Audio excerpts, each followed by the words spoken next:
Hello, this is episode 14 of this podcast, and it is in two parts. It is the case of Jeremy Bamber. This is part one. Jeremy Bamber was convicted of killing his adoptive parents and sister and his sister's twin sons.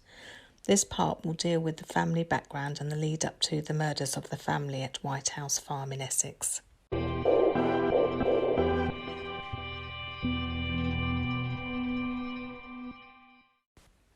Neville and June Bamber were the adoptive parents of both Jeremy Bamber and Sheila Caffel.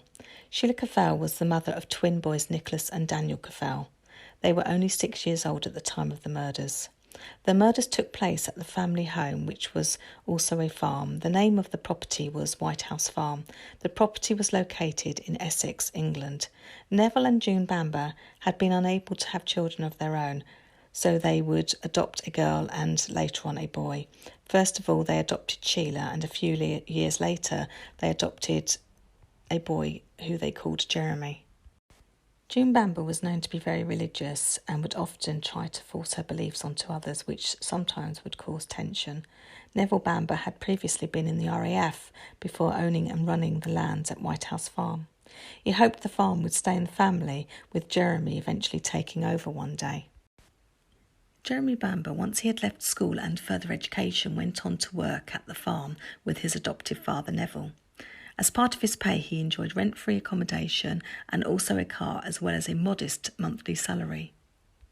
Sheila Caffel, by the time she was in her 20s, had started to suffer with mental health issues. She'd also married at a very young age and then subsequently divorced.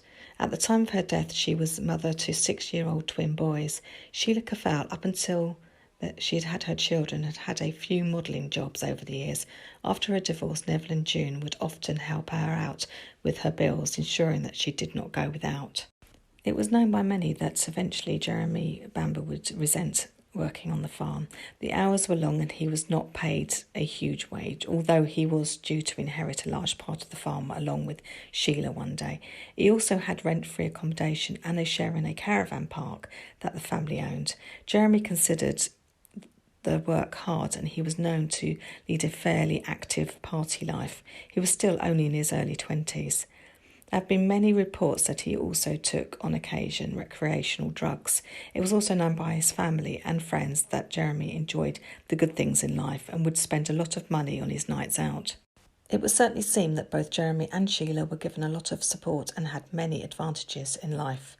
If either one of them wanted to try out a new hobby or needed funding for a course or anything similar, the Bambers would give them the financial help that was needed.